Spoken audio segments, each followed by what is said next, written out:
ntacyo twinjire tuvugana. Waretse tukavuganira aha kubera iki katuganirira hanze.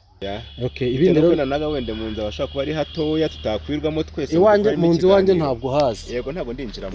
Ntabwo urinjiramo rero reka tuganire. Se harimo itara. Muri wanjye ni njye ubayobora. Sinjye muje kureba se? Harimo itara so. Sinjye muje kureba se? Yego. Sha uretse wa mwana nako mwese muri abana. Mwe muretse muri abana mu. Yego. Ubwo mutekereza yuko ayo mazu mushaka kunyubakira ameza ati. Naze tugere mu nzu. Yego. Naze tujye kuganirira mu nzu wanjye. Nta kibazo nimba ari byo hise.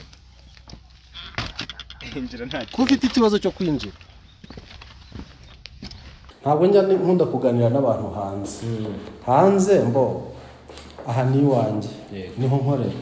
Buriya reba aho nyuma yawe. Cyase mwari muzi ko muri bunsanga ahantu hameze hate. Ntekereza ko wowe se n'ubwa mbere tubonana. Yego. Ako nari ntarinjira mu nzu yawe.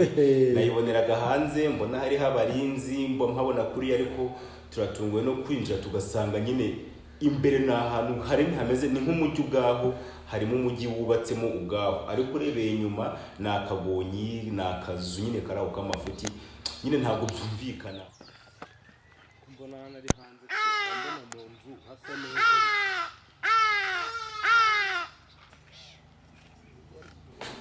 Aho ngaho ni ahantu ntunganyiriza imiti. Ngende umukristo.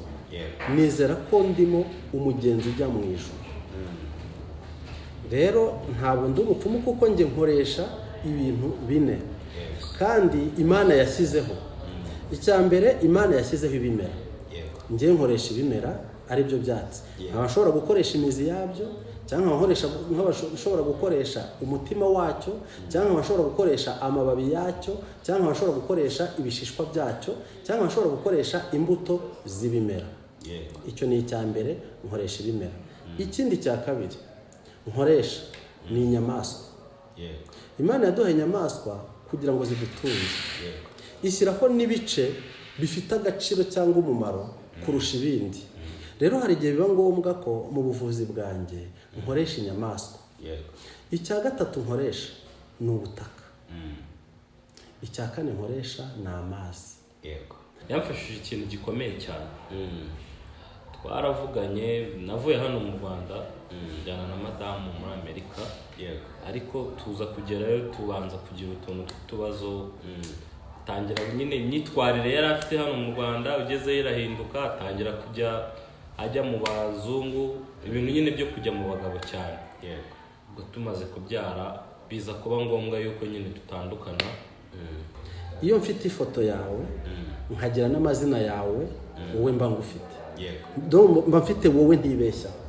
So iyo mbifite rero nge ngomba kugukemurira ikibazo, si ngombwa kuza kundeba. Iyo bibaye ngombwa ndaguhamagaza ukaza, ariko rwose mfite uburyo bwo kugukorera imiti. Waba uri muri Amerika nkayikohereza, waba uri i Burayi nkayikugezaho, aho uri ku isi hose imiti nyikugezaho we bitabaye ngombwa ko ungeraho. Ariko abantu benshi bakora ibintu batazi. Urugero rw'ikintu kitari kure, nk'iyo abantu bavuye guhamba cyangwa se gushyingura kwirimbi, habaye ikintu abantu benshi bavuga ngo tujye gukaraba kubera ko bavuye gushyingura. Mu by'ukuri ushatse wakwibaza ngo ariya mazi bari abantu bagiye gukaraba, ese arutayi wabo mu rugo bakagiye wabo mu rugo bagakaraba? Ese abantu bose bagomba gukaraba cyangwa abagomba gukaraba ni bande? Ese bo bagomba gukaraba iki? Ni amazi yonyine cyangwa ni amazi arimo umuti cyangwa none se muri bacyo ugasanga abantu bari mu kigari cy'ibyo batazi kandi warabikoze utabizi. Ikindi nakubwiye ngo hari ibintu ushobora gukururirwa cyangwa se ushobora kwikururira.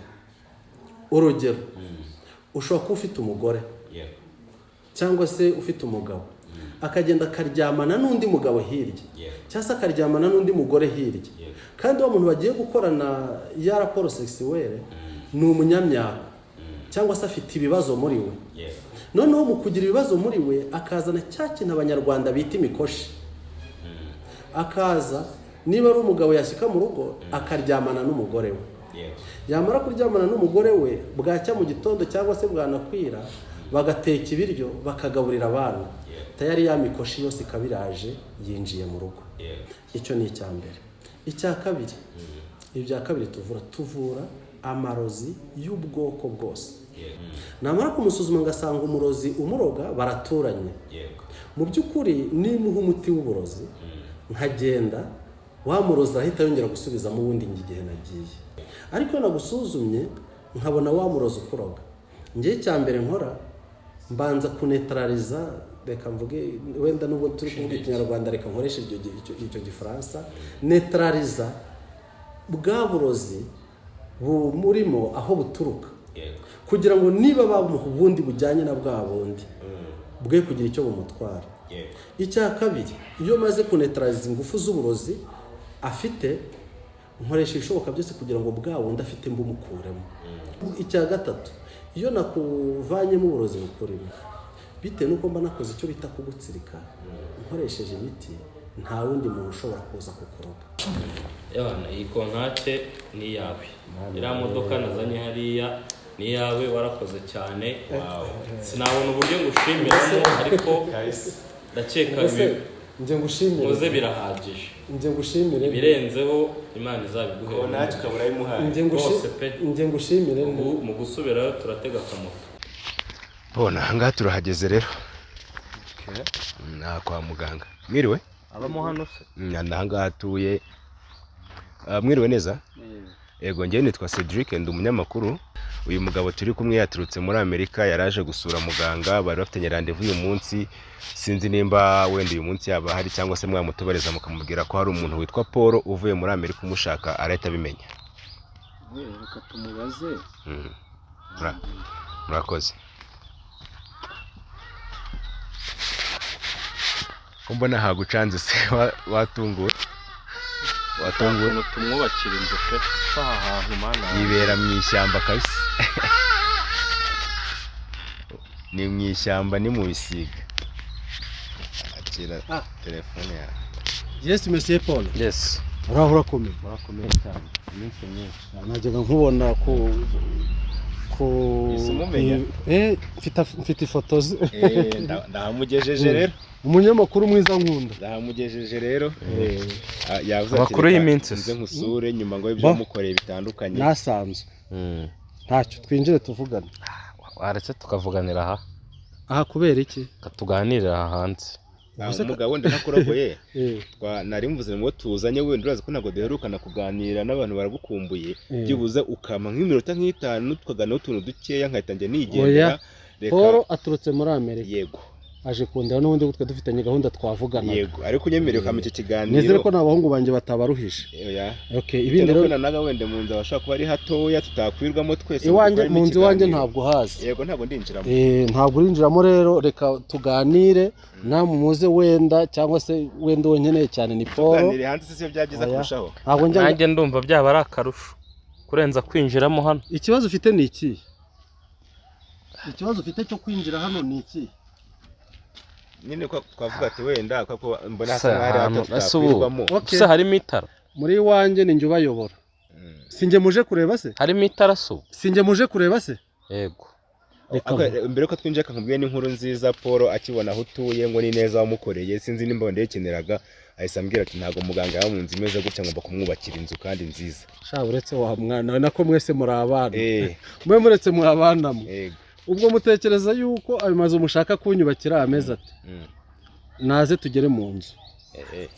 Ye kugarukira hanze tuganirire mu nzu, ibyo tuvuga tubivugire mu nzu, n'ibyo dukora tubikorere mu nzu. Hanze kubera iki? Ijambo ry'Imana burya nubwo twinjira tuvuye hanze tujya mu nzu. Yavuga ngo hanze hazaba imbwa n'abarozi. Twero ntabwo turi imbwa, ntabwo turi n'abarozi. Naze tujye kuganirira mu nzu wanyu. Nta kibazo nimba ari byo hisa. Kufite ikibazo cyo kwinjira. Ntabwo njya nkunda kuganira n'abantu hanze. Hanze mbo aha ni wanjye. Niho nkorera. Buriya reba aho nyuma yawe.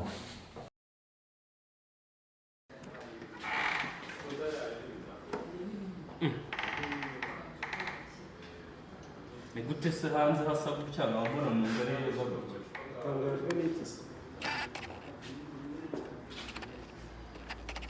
Arava tugende. Agaruka nari byiteze pe. Niyo mpamvu bavuga ngo tuganirire hanze se. Mbona hano ari hanze. mu nzu hasa neza. Aho ngaho ni ahantu ntunganyiriza imiti y'ibijya gukorerwa hejuru, kuko buriya urabona aha ngaha hafite uburyo hubatse hatandukanye. Reba hari igice cyo hasi, hari igice cyo hasi buriya hari n'ibyumba byaho, hakaba n'igice cyo hejuru nacyo gifite ibihakorerwa. Noneho uyu muryango ubona hano ukorana n'abantu n'ibyo nkorera hasi. Buriya hasi nkorerayo abantu bafite ikibazo cy'imyuka mibi, bafite ikibazo cy'abadayimoni, bafite ikibazo oya buretse turajyana ndahakwereka ndimo ndagusobanurira kuko nijye ugomba kuhakwereka nk'umuntu wasuye. Hasi hakorana n'uyu muryango ubaha harimo imiti y'ibintu bijyanye n'imyuka mibi, birimo amarozi, birimo abadayimoni b'ubwoko bwose, abazimu baturuka mu muryango, imyuka y'imitererano. Ibyo ngibyo bikorana n'uyu muryango no hasi hariya. Noneho hejuru aha ngaha rero hari naho ngiye kubanza kukwereka, hari indwara zisanzwe, hari indwara zisanzwe. Tugende mbanze nkakwereke urebe uko hameze. Ntabwo ibintu byose urakumbwira ngo njye nkwakirire hanze, ndabizi ubwo warubonye aho winjirira uravuga utaha hantu ibi ngibi ntabwo ari byiza. Donc iyo ugeze hano ureba hano ukabanza ukireba niba hari n'ikibazo ufite cyangwa se niba hari akantu kaje ku mubiri wawe, urebera hano muri iyi miriwari. Ubwo tugakomeza.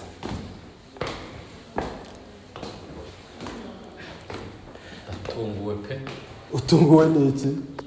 Ahantu ninjiriye n'ahantu ngeze haratandukanye. Aha ngaha nk'uko nakubwiye, aha se ngo iki ngiki ni icyumba cy'amasengesho.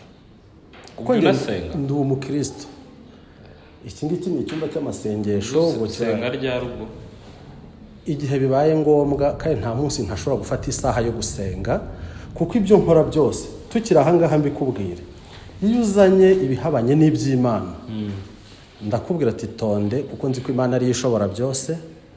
Niba mfite niba nagezeho byose nemera ko ari Imana, kuko Imana igihe yabishakira yagukorera icyo ushatse.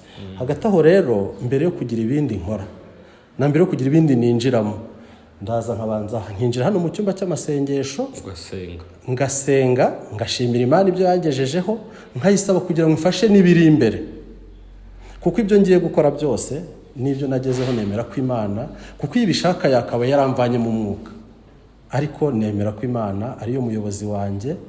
Haba harimo ibyangombwa byo kugira ngo dusenge na Bibiliya n'indirimbo n'ibitabo by'imyuka y'ubuhanuzi. Iyo ari ngombwa turagenda tukabanza tugasenga. Aha ngaha hari ibindi byumba uri kubona. Ibi byumba ubona aha ngaha no hirya hariya hari aho ntari bukugeze bitewe n'uko atari ngombwa.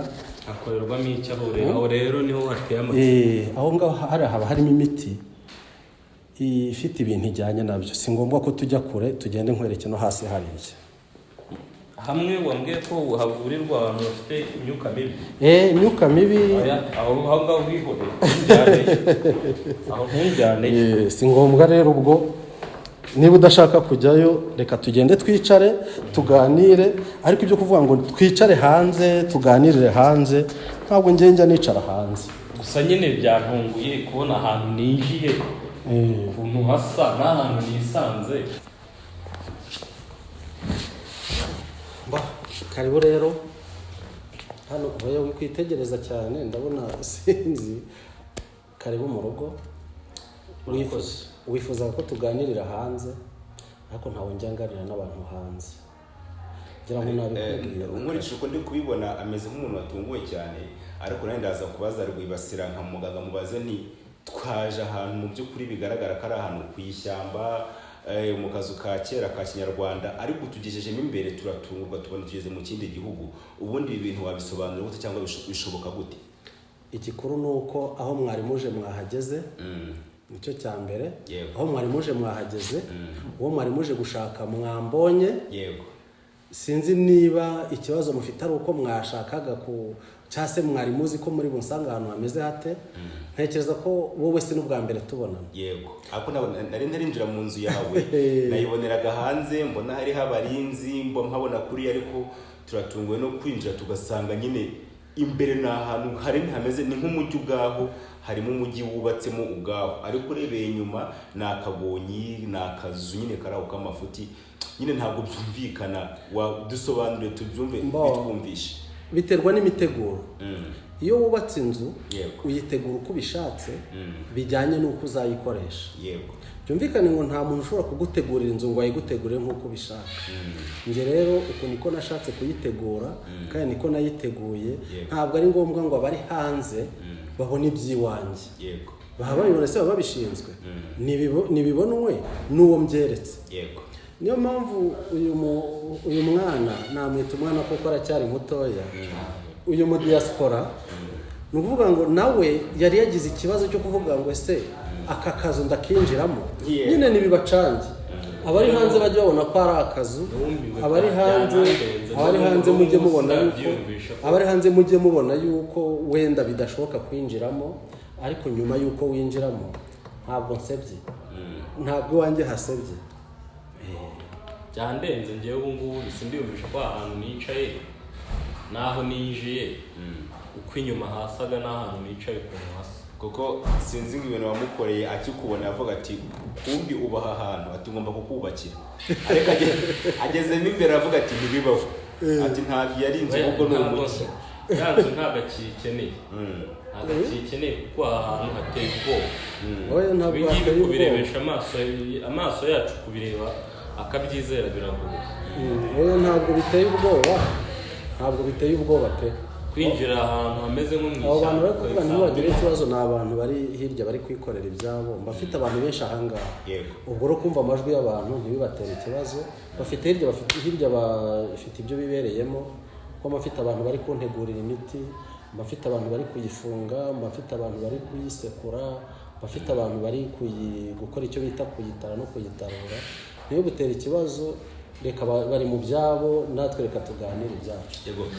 Wenda abadukurikiye bashobora kuba batazi wenda isano mufitanye, uko muziranye cyangwa se impamvu yafashe urugendo akava muri Amerika akaza aje kugusura. Wenda ashobora gufata umwanya akababwira uko muziranye n'impamvu nyamukuru yamuvanye muri Amerika avuga ati reka njye mu Rwanda njye gusura umuntu witwa Rwibasira. Buriya icyo reka nyigusobanurire, hari n'abantu benshi bajya bakibazaho. Izina Rwibasira ni izina niswe na sogokuru. Ni izina niswe na sogokuru, anyita Rwibasira Antoine. Ngaho rero nadufashe asobanurira abadukurikiranye muri uyu mwanya impamvu yamuvanye muri Amerika n'impamvu ari hano n'impamvu yaje gushaka Rwibasira. Akatubwira ati mumperekeze njye kureba uriya mugabo yangiriye neza. Wenda gusa njye reka wenda ntakuvunye nkimara kumuha audience kugira ngo azaze kundeba. Nari nzi ko ibingibi bizamuba. Ntarinzi ko azahashyika koko akanga kwinjira mu nzu, kuko hari n'abandi bantu benshi bajya baza bakavuga ati no ahangaha ntabwo twahinjira. Bavuga ati ubwo nyine niba muri abibone nimugende mujye hanze nimwikomereze, ariko batazi ukuri kw'ibiriho cyangwa batazi iwanjye. So nanjye rero nari muzi mu biganiro kuko twajyaga tuvugana kuri telefone ku buryo buhagije. Nari mfite ifoto ye n'izindi doneze za ngombwa namusabye kugira ngo ngira ibyo mufasha. Ubwo rero akimara kumbwira ko yaje mu Rwanda kandi yaje kundeba, ntabwo nagombaga kumwima audience. Wenda ibindi niwe wabyivugira, ariko nge ejo bundi mukimara kumpamagara mubwira uti tuzazana, ahubwo nanjye icyo nkeneye ni ukumva icyatumye aviyo yarari akaza kundeba. Nanjye nishimiye kukwakira, reka nongere nkwakire kuko twakiranye mbona usa n'ufite ikibazo, usa n'uwanga no kwinjira mu nzu nk'aho inzu yanjye iryana, ariko ntekereza ko ubu tuvugana nta kibazo ufite. Ntabwo cyabura ariko nanone ntacyo. Wenda ndavuga cy'ubwoba winjiranye we niba watekerezaga ati ese ninjira hano aho abona mpinjira. Ubwoba bwo bwashize. Noneho wasigaye icyo n'umunyamakuru yarakubajije. Kuvuga ngo uyu mupapa cyangwa se kamwite umusaza kuko aranduta arenda kungana na papa umbyara, yamfashije ikintu gikomeye cyane. Twaravuganye, navuye hano mu Rwanda njyana na madamu muri Amerika, ariko tuza kugerayo tubanza kugira utuntu tw'utubazo. Tangira nyine imyitwarire yari afite hano mu Rwanda, ugezeyo irahinduka, atangira kujya ajya mu bazungu, ibintu nyine byo kujya mu bagabo cyane. Ubwo tumaze kubyara biza kuba ngombwa yuko nyine dutandukana, ariko ntabwo twigeze dusinya divorce. Habayeho gutandukana, ajya ukwe n'umwana baramujyana, nanjye njya ukwanjye. Ubwo najyaga ndeba ibiganiro by'uyu musaza, nkabona nyine ndavuga nti okay, ku munsi umwe nzamuhamagare ndebe ko hari ikintu ashobora kumfasha, nkareba ko urugo rwanjye rwakongera rukagira amahoro. Nibwo naje kumuhamagara rero, umusaza mutekerereza iby'iwanjye uko bimeze. Ubwo nyine sindi bujye muri details z'ibyo twaganiriye, gusa nyine yaramfashije. Umugore wanjye n'umwana baragaruka, ubu ngubu urugo rumeze neza, turubatse, amahoro ni yose, nta kibazo kigihari. Ari nayo mpamvu naje nje mu Rwanda kumwitura neza yangiriye. Iyo hajemo kwitura ndishima nanjye ubwanjye, icyo cyanzanye rwose. Abantu baraza kwibaza, nanjye ndimo turaza kwibaza ngo ese yagufashije gute, kandi wumva wari uri muri Amerika wari mu Rwanda, yagufashije gute? Cyangwa wenda sinzi nimba bidusobanurira cyangwa we abidusobanurira, ariko se yagufashije gute wumva wowe utuye muri Amerika we atuye mu Rwanda? Icyo gihe byaza kunsaba kujya gusobanura ibintu byinshi, gusa mu magambo make nibyo yambwiye, hari ibyo yambwiye ngomba gukora. Mu magambo make reka mufashe, atari uko bimunaniye kubivuga, ariko reka mufashe kugira ngo tugere na vuba, kuko buriya hari n'abandi bantu bantegereje. Ariko numvise avuze ijambo ryiza, n'uwashaka yabaretseho gatoya. Ubundi njyewe wowe si ubwa mbere tubonanye nk'umunyamakuru. Iyo mfite ifoto yawe nkagira n'amazina yawe, wowe mba ngufite, mba mfite wowe ntibeshya. Ubwo rero iyo ambwiye ikibazo afite, umuntu wese iyo ambwiye ikibazo afite, namutambagije ahangaha mu nzu, harimo ibyumba byinshi bijyanye n'ibibazo by'abanyabibazo.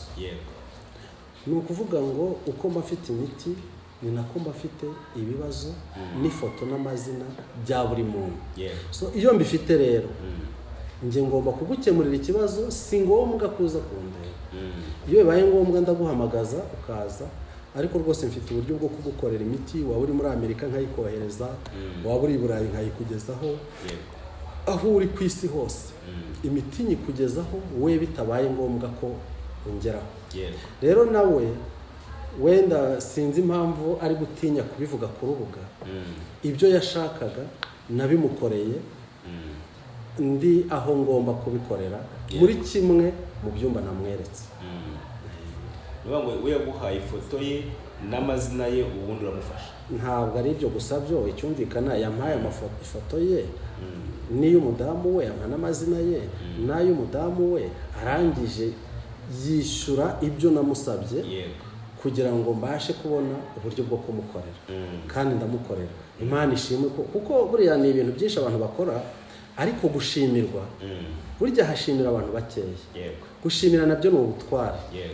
Ubwo rero kugira ngo umuntu aza gushimira, Umunyarwanda rero bivuze neza ngo uwiturwe neza n'uwo yayigiriye abagira Imana. Byo byonyine kuba abitekereje akavuga ati reka ngende njye gushimira umuntu wamfashije, ni igikorwa gikorwa n'abantu bakeya cyane. Ni nayo mpamvu mukoze mu kiganza nkamushimira. Hanyuma se tugeze aho utuye, sinzi nimba ndi bubyite inzu cyangwa se ndi bubyite wenda karitsiye, kuko ni ahantu hanini cyane. Nkibaza ese ahantu ubamo wenyine, ufite wenda abaturage benshi ucumbikiye, kuko ni karitsiye nini cyane. Wadusobanurira nyine uko twabonye ari ahantu nyine umuntu atakaba yaba ari umuntu umwe? Ngira ngo mushatse mwatembera no hirya mwasanga hariyo abandi bantu benshi. Iyi nzu ntabwo nyibamo njyenyine, nyibamo n'abandi bantu benshi. Nta nubwo ari ahangaha mba honyine, mfite n'ahandi hantu. Utareba hano ngo uvuge ngo niho honyine, ushobora no kuzaza ukansanga n'ahandi hatari ahangaha bijyanye n'aho ngiye gukorera. Ni ukuvuga ngo uba ufite ahantu henshi hatandukanye ukorera ibintu bitandukanye. Hanyuma ariko muje uravuga ati yanyohereje ifoto ye, mufashe ikibazo yari afite. Hari nk'umuntu wahita avuga ati se wenda kuko mfite ibibazo runaka, uyu muganga nanjye yabimfasha. akaba ariho nahita nkubariza ndetse wenda mu busanzwe ni ibihe bintu ubasha gukora n'abari bugirane bwo badukurikirana bavuga ati uriya muntu umugani yamfasha muri gahunda izi n'izi. Okay, icyo ngicyo reka nkigusobanurire. Hari ibintu byinshi cyane abantu bahura nabyo, cyangwa se ibintu byinshi abantu bikururira cyangwa bakabikururirwa na bagenzi babo. Reka nguhe urugero rw'ibintu wenda nka bitatu. Uzabibona iyo abantu babuze umuntu muri bo cyangwa se umuntu yapfuye. Benshi bavuga ngo yitabye Imana. Burya kugira ngo byumvikane ko umuntu yapfuye nuko aba yashizemo umwuka. Kuko umuntu ari guhumeka ntibashobora kumuhamba. Rero abantu benshi hari igihe njya nkora ibintu abantu bamwe bakavuga ati se muganga we kubera iki umuhango atawukoze, ariko abantu benshi bakora ibintu batazi. Urugero rw'ikintu kitari kure, nk'iyo abantu bavuye guhamba cyangwa se gushyingura kwirimbi, habaye ikintu abantu benshi bavuga ngo tujye gukaraba kubera ko bavuye gushyingura. Mu by'ukuri ushatse wakwibaza ngo ariya mazi bari abantu bagiye gukaraba arutaye iwabo mu rugo, bakagiye iwabo mu rugo bagakaraba. Noneho barangiza ugasanga bakarabye intoki zonyine, kandi ugiye gukaraba n'intoki nta nubwo yafashe igitiyo ngo yore n'itaka cyangwa se yore na sima ashyire kuri wa muntu, ariko ugasanga yirukanyiye ku murongo agiye gukaraba intoki. Intoki ni ikihe cyahazakoze? Ni ikihe kibazo zifite? Noneho ugasanga abanyarwanda cyangwa se n'abanyamahanga bagira imico, ukumva ngo umuntu yapfuye ariko bitewe n'uko apfuye atarabyaye turakora icyo bita kumuhambisha ikara. Ese iryo kara umuhambishije ni rivuga iki? Bakabikora ariko bakabikora nk'umuhango batazi n'icyo bari gukora. Warangiza ukibaza se bari abantu bari kujya gukaraba, uriya murongo bari kujya gukaraba ni itegeko ko umuntu uvuye gushyingura ajya gukaraba? Ese abantu bose bagomba gukaraba cyangwa abagomba gukaraba ni bande? Ese bo bagomba gukaraba iki? Ni amazi yonyine cyangwa ni amazi arimo umuti cyangwa none se muri make ugasanga abantu bari mu kigare cy'ibyo batazi. So ibyo bintu rero akaba ari ibintu bishobora kubagaruka. Ubu ndashaka kubwira umbajije ibintu mvura imyuka ishobora guturuka ku byo wakoze ubizi cyangwa utabizi. Kuko hari ibyo ushobora gukora ubizi cyangwa se utabizi ukajya mu kigare cy'abandi ukabikorana nabi bikazakugiraho ingaruka kandi warabikoze utabizi. Ikindi nakubwiye ngo hari ibintu ushobora gukururirwa cyangwa se ushobora kwikururira. Urugero, ushobora kuba ufite umugore cyangwa se ufite umugabo akagenda akaryamana n'undi mugabo hirya cyangwa se akaryamana n'undi mugore hirya, kandi wa muntu bagiye gukorana ya raporo sexuelle ni umunyamyaka cyangwa se afite ibibazo muri we. Noneho mu kugira ibibazo muri we akazana cya kintu abanyarwanda bita imikoshi. Akaza niba ari umugabo yashyika mu rugo akaryamana n'umugore we, yamara kuryamana n'umugore we bwacya mu gitondo cyangwa se bwanakwira bagateka ibiryo bakagaburira abana, tayari ya mikoshi yose ikabiraje yinjiye mu rugo. Ikinjira mu rugo ugasanga umugabo yari afite inka, ugasanga arabyutse zimwe zapfuye, cyangwa se ugasanga yari afite iduka mu mezi abiri ugasanga arimo aracuruza umunyu n'inzembe, ibintu byarashize. Yarangiza akavuga ati njyewe mfite imikoshi cyangwa se njyewe mfite, yaturutse he? Nta kintu kitagira impamvu. So ubwo aho ngaho niho ndi kukubwira izo ni indwara ushobora kwikururira cyangwa se ugakururirwa. Si n'indwara ahubwo ni ibibazo, none ukaba ushobora kubimenya cyangwa se ntubimenye.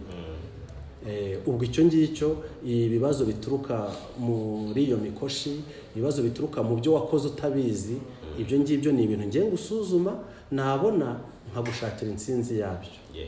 Icyo ni icya mbere. Icya kabiri, ibya kabiri tuvura amarozi y'ubwoko bwose. Dore ko amarozi abamo ibice bitatu. Habamo amarozi y'amahuherano, hakaba n'amarozi y'amatamikano, hakaba n'amarozi y'amatongerano. Ibyo ngibyo byose rero ari ibyo ushobora kurya bikakwangiza, ari imyuka bashobora kuguhuhera, ari ibyo ushobora gukurura cyangwa kwikururirwa. Ibyo ngibyo byose turabivura kandi tukarwana nabyo tukabyirukana.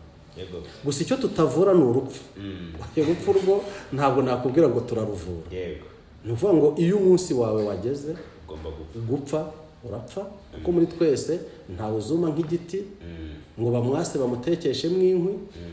Niba waravutse igihe cyawe cyo gupfa kigomba kugera, ariko turagufasha mu bibazo ibyo ari byo byose bishobora gutera cyangwa se bishobora kuza bigusanga. Icyo dukora cya mbere ni ukureba impamvu z'ibibazo ni iyi. Wenda ikintu nshaka kuduhuriza, dutembera muri iyi nzu watweretse ibyumba by'amasengesho, nyine watweretse ahantu hatandukanye, ariko ntungurwa no kubona ufitemo icyumba cy'amasengesho. Nkaza kwibaza nese umuganga gakondo tuzi ko bikomora ku bakurambere bihurira hehe no kuba waba ari umuntu usenga bigera ku rwego ushyiramo icyumba cy'amasengesho mu nzu yawe? Hanyuma mu kubisobanura unadufashe bihuze cyangwa se bitandukanye n'abantu bamwe na bamwe bavuga ati uyu mugabo cyangwa se uyu muganga ni umupfumu. Hari abakwita muganga, hari abakwita umupfumu, nawe hari uko bifata, hari n'uko bitandukanya. Ndashaka ngo uduhurize ibyo bintu bitatu: kuba uri umuvuzi gakondo, kuba uri umunyamasengesho ku rwego ugira icyumba cy'amasengesho mu nzu yawe, no kuba uri umupfumu. Ibyo bintu bihura gute? Reka ngusobanure kuri icyo uherukirijeho, kuba ndi umunyamasengesho. Mbere ya byose nemera yuko Imana iri hejuru y'ibintu byose, kandi nkemera ko Imana ishobora byose. Twe burya ntabwo dushobora byose, dushobora bike, ariko nanone nkemera ko Imana yaduhaye ubwenge kandi ishyira ibikwiriye ku isi kugira ngo bibeho. Bivuga ngo njyewe nizera ko ni nayo mpamvu icyo njya gukora cyose mbanza kujya mu masengesho, kuko buriya Imana ni umukozi w'umuhanga. Hari igihe tureka n'ibibi bikatuzaho atari uko itwanze, ahubwo ibona turi bubyihanganire. Rero ibyo njya gukora byose nk'uko bivuze, nemera ko Imana ari ishobora byose nk'uko mbivuze, ariko njyewe ikintu bita abapfumu ntabwo mbemera pe. Sindi nawe, n'abanyita we baba banyibeshya. Njye ndi umukristo, nizera ko ndimo umugenzi ujya mu ijuru. Rero ntabwo ndi umupfumu, kuko njye nkoresha ibintu bine kandi Imana yashyizeho. Icya mbere, Imana yashyizeho ibimera. Njye nkoresha ibimera ari byo byatsi. Abashobora gukoresha imizi yabyo, cyangwa abashobora gukoresha umutima wacyo, cyangwa abashobora gukoresha amababi yacyo, cyangwa abashobora gukoresha ibishishwa byacyo, cyangwa abashobora gukoresha imbuto z'ibimera. Icyo ni icya mbere, nkoresha ibimera. Ikindi cya kabiri nkoresha ni inyamaswa.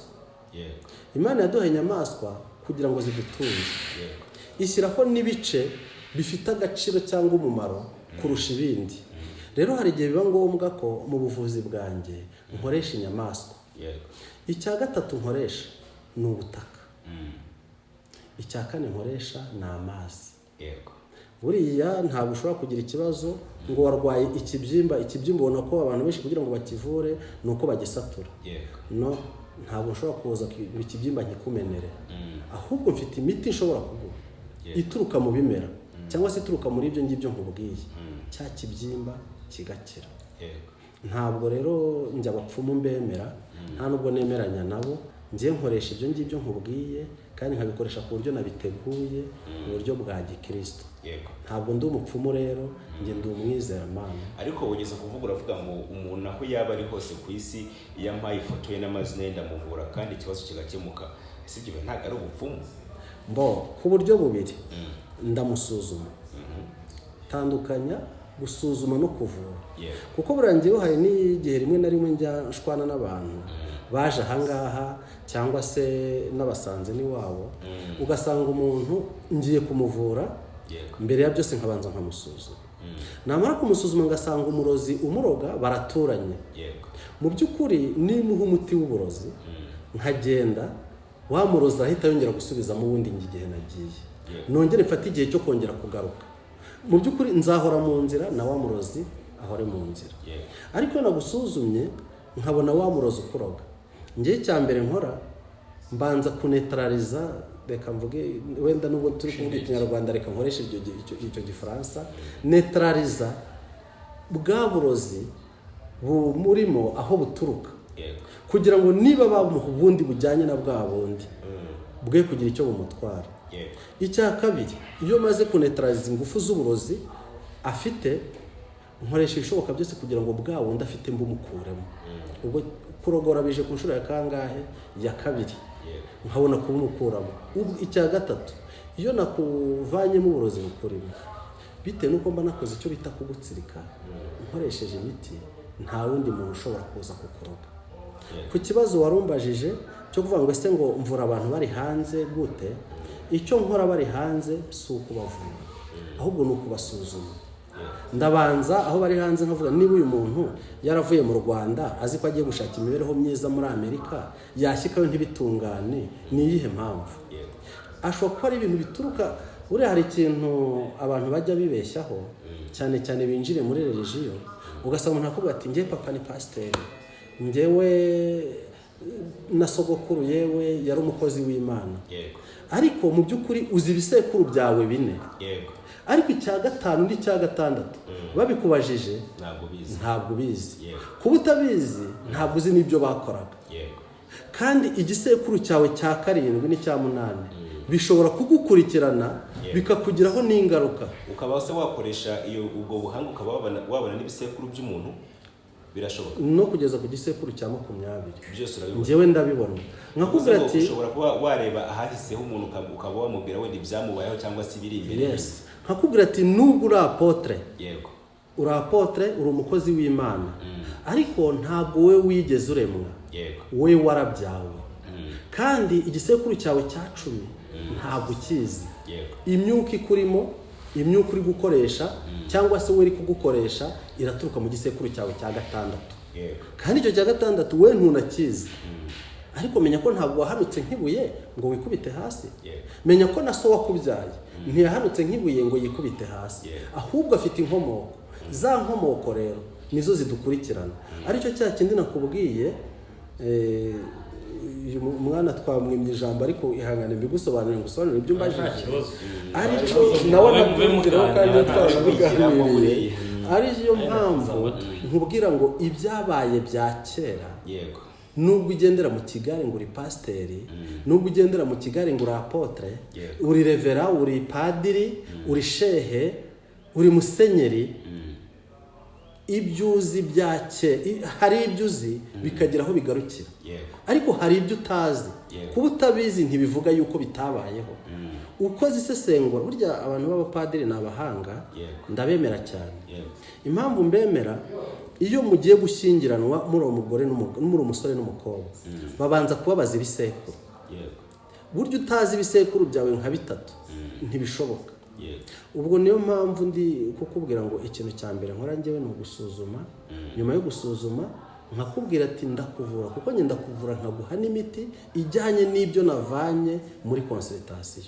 Bivuga ngo nta gusuzumye nta nicyo nagufasha. Umva impamvu ntagira icyo ngufasha rero. Buriya hari indwara nyinshi zishobora guhuza ibimenyetso. Wenda urugero rutari kure, ushobora kuba utuye mu gace kazwi neza aho ko kagira malariya, kafite imibu itera malariya, ariko hari izindi ndwara zitanga ibimenyetso nk'ibya malariya, cyane cyane nk'indwara bita hypotension. Hypotension ni igenda nabi ry'amaraso mu mubiri, imitsi itari gutembera amaraso neza mu mubiri kubera ibinure cyangwa se kubera ikindi, nayo igatanga ibimenyetso nk'ibya malariya. Ubundi ukaba ushobora kurya ibintu birimo imyanda, cyane cyane nkatwe abagabo tukunze kujya kurya mu maresitora n'iki, ukaba warwara amibe. Amibe nayo yaza ikakurya mu nda, ukaba ushobora kureba, wajya kwa muganga atagusuzuma, akaba ashobora kukuvura ikibazo udafite. Mu by'ukuri ukaba urwaye inzoka, warwara inzoka wajya kwa muganga ukamubwira uti ngewe rwose ndumva mu nda hari kundya, kandi ndumva n'umutwe uri kundya, kandi guhinda n'umuriro. Muganga agahita avuga ati uyu muntu ibimenyetso ari kugaragaza ni ibya malariya, kandi ari amibe urwaye. Diregita agahita gushakira kwaritemu akaziguhereza. Mu by'ukuri za kwaritemu zagukiza amibe. Niyo mpamvu rero ngewe ntabwo ushobora kukuvura ngo nguhe imiti ntagupime. Ariko nagukoreye consultation, menya imiti nguhereza, nkayiguhereza kandi nkaba nizeye ko nkuvuye. Ari niyo mpamvu abantu benshi bavuga ngo abaganga ba kinyarwanda cyangwa se abaganga gakondo ntabwo bavura, nuko bagenda bakababwira ikibazo bafite bo bagacekeranya bakavuga ati uyu muntu bitewe nuko ari aha ashobora kuba afite iki kibazo, ngero ntashobora ibi wanjye. Iyo wanze ko ngukorera consultation ndakubwira ngo nshobora gucekeranya nkaguha imiti idahwanye n'ikibazo cyawe, nkakubwira ati niba udashaka ko ngusuzuma igendere ejo utazagenda usebya ko nakuvuye ukanga gukira. Yego, wenda n'umushyitsi wacu turaza kumuha umwanya wenda akubwira ikiri ku mutima we, byanze ko nzabonye ibyinshi byanamutunguye cyane, ariko nawe byanze ukunda icyo yifuza kukubwira mu mutima we. Byinshi nabyumvishe, gusa mu by'ukuri ngewe icyanzanye aha ngaha twari ukumushimira ibyo yankoreye. Mu by'ukuri byagenze neza cyane, byagenze neza bihagije, ari nacyo cyari cyanzanye aha ngaha. Iriya modoka mwabonye nazanye hariya hanze, kontake yayo nari nayisize aha ngaha ku meza ajya kuntembereza hariya. Iyi kontake ni iyawe, iriya modoka nazanye hariya ni iyawe, warakoze cyane. Sinabona uburyo ngushimiramo, ariko ndakeka njye ngushimire muze birahagije. Njye ngushimire ibirenzeho Imana izabiguhe. Kontake ukabura yimuhaye. Njye ngushimire mu gusubirayo turatega akamoto. Ahubwo ndagutwara nkugeza nanjye imodoka ndayizi, wabonye ko na hariya zihaparitse, ndagutwara rwose ahubwo nkugeza aho ujya. Ntabwo wahabwa impano nk'iyi ngiyi ngo ubure kugura akantu. Ndagira ngo umunyamakuru ngushimire nawe, ibi ntabwo ari ubwa mbere bibaye. N'ubushize wigeze kunzanira undi muntu, reka mbikubwire, n'ubushize yigeze kunzanira undi muntu ampa imodoka, nuvuga ngo yampaye impano idasaza. Nawe rero iyo mpaye mu by'ukuri ni impano idasaza pe. Ibi ngibi ni bitoya ku byo umuntu aba ateganya gukorera undi, ni gitoya ku byo umuntu ateganya. Gusa warakoze cyane, nanjye mbuze uko gushimira sinabona nyine amagambo nabivugamo.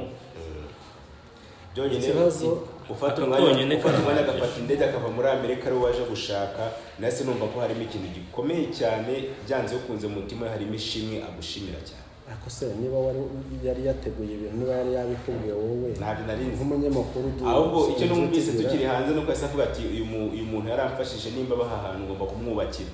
Ariko yinjiyemo imbere avuga ati ahubwo mbere ugomba kunyubakira. Yinjiyemo aravuga ati iyi ntabwo ari inzu, ahubwo uyu ni umujyi, ni karitsiye, kuko nta nzingana gutya ntabwo bishoboka. Biramutungura rero, ubwo wasanga ariyo mpamvu wenda ahindura igitekerezo cyo kuba yakoresha imodoka aho kubakira, kuko yasanzwe nkigera hariya hareba ahantu se mana yanjye no kwinjiramo byanje kuntera ubwoba. Aribwo nafashe umwanzuro ndavuga ngo umuntu azamwubakira ahantu heza, ariko nyine ninjiyemo mbonye ukuntu hameze, nsanga ntabwo akwiye inzu. Icyo nasanze akwiye ko ubwo mfashe umwanzuro wo kumuhereza kontake y'imodoka nazanye. Rwose sinzi naho inzu yo iwacu mu kirokore hari akaririmbo njya nkunda kuririmba,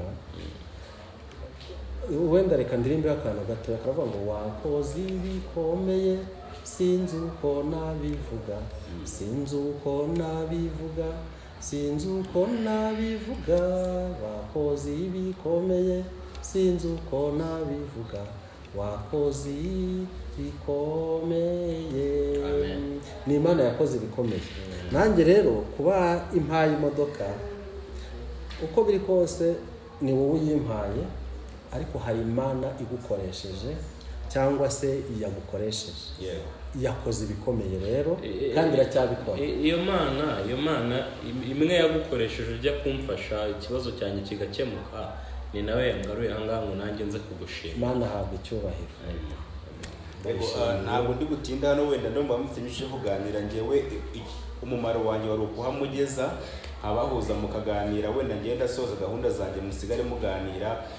Ariko wenda reka mere kuri muganga, ikintu n'ikirumbo numva wabwira abanyarwanda muri rusange cyangwa se abantu bumva ururimi rwacu bazabona iyi nkuru yacu.